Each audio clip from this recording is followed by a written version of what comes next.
Kamu sadar gak sih? Ada satu kebanggaan aneh yang kita pelihara sebagai mahasiswa. Saat kita pakai jaket organisasi, saat nama kita tercantum dalam SK sebagai pengurus, dan saat kita pulang subuh, atau bahkan gak pulang, atas nama rapat untuk umat. Kita tuh nganggap itu tuh pahala, sebuah pengabdian. Tapi kamu sadar gak sih? Sebenarnya kita tuh sedang melakukan atau bahkan mewarisi sebuah dosa struktural, sebuah dosa yang tanpa sadar merusak cara kita berpikir. Yap, Ormawa. Ormawa yang katanya simulasi tata negara, yang katanya simulasi kita kerja, harusnya menjadi cerminan masa depan Indonesia. Tapi sebelum kita nih mahasiswa bicara soal negara, bicara soal pendidikan, sistem pendidikan, bicara soal birokrasi kampus, kita harus tanya dulu satu hal. Cermin kita ini tuh udah bener atau belum? Karena kalau cerminnya retak, bayangan masa depan Indonesia pun rusak. Sayangnya, secara struktural, Ormawa tuh udah jadi pabrik kegagalan.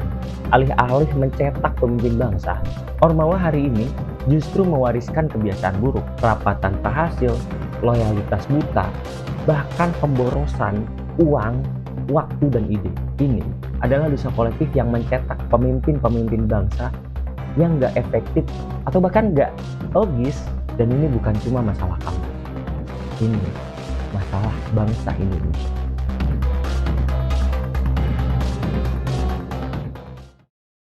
Kita kan udah tahu tadi masalahnya kayak gimana. Terus kenapa sih kok bisa sih ini terjadi? Kenapa mahasiswa hari ini belum bisa bawa Ormawa menjadi organisasi yang sehat secara logika dan produktif secara impact nyata? Karena di kepala kita tuh tertanam satu mitos. Mitos kemuliaan pengorbanan. Ya lo tau lah gitu.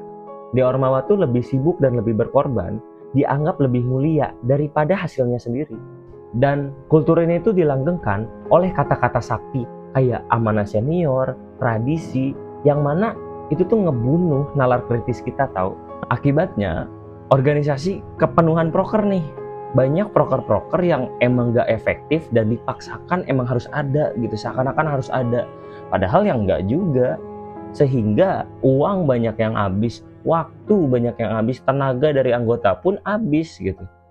Makanya nggak jarang banyak orang yang trauma sama yang namanya organisasi.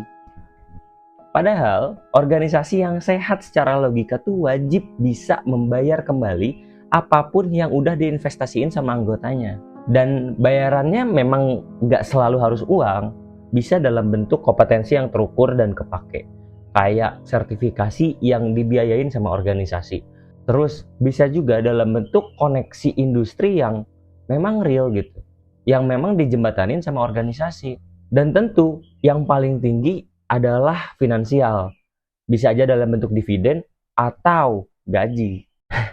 Terus kalau ada nih yang bilang, wah matre nih komersialisasi organisasi nih. Enggak gitu, enggak kayak gitu maksudnya. Kalau lu mikirnya kayak gitu, artinya lu belum ngerti gitu. Karena seperti kata Bang Ferry Irwandi, menurut saya pribadi, pisau paling tajam untuk membedah public policy adalah ekonomi. Terus di skala kita, public policy apa nih? Public policy tentu proker itu sendiri, program kerja dari sebuah organisasi. Maka menggunakan pisau ekonomi untuk membedah seluruh proker bukan berarti serakah, tapi supaya kita memaksa diri untuk menjadi logis, jelas, dan terukur. Karena menurut gue ya, menuntut bayaran adalah cara paling jujur buat maksa kita bertanya nih sama diri kita dan organisasi. Apakah proker ini harus ada? Apakah yang kita lakuin berjam-jam itu sebenarnya bernilai? Atau jangan-jangan kita hanya terjebak dan sibuk ke dalam ilusi? Tadi kan kita udah tahu nih, apa sih sebenarnya masalahnya dan apa penyebabnya. Sekarang, cerminnya udah tahu nih, kita retak nih. Terus harus kita apain? Jawabannya tentu bukan keluar atau bahkan bubar gitu.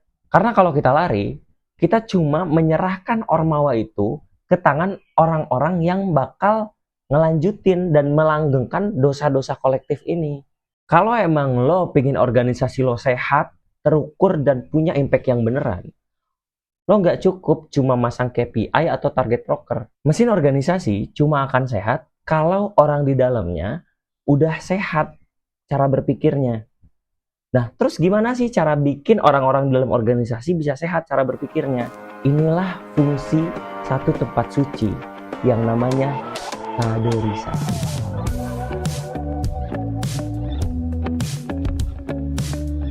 Masalahnya nih, kaderisasi hari ini lebih banyak mencetak loyalitas.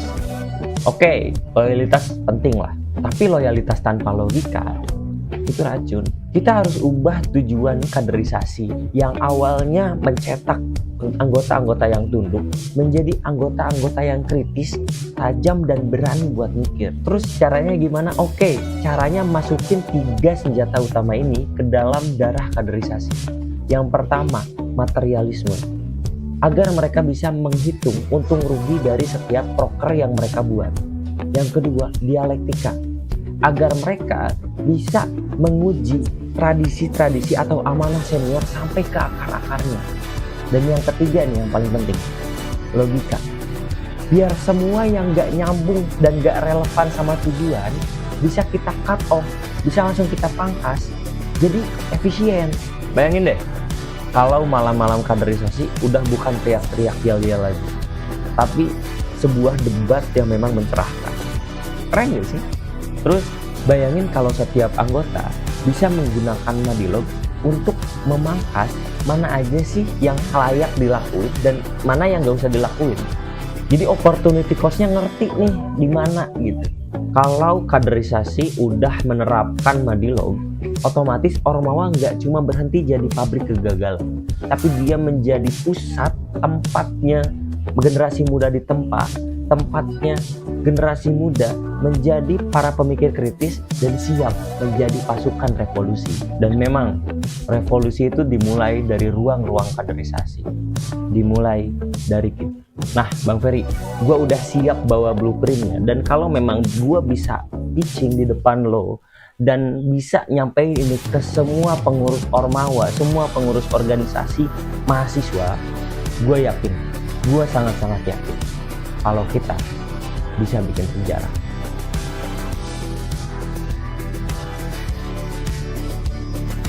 Salam revolusi. Cut.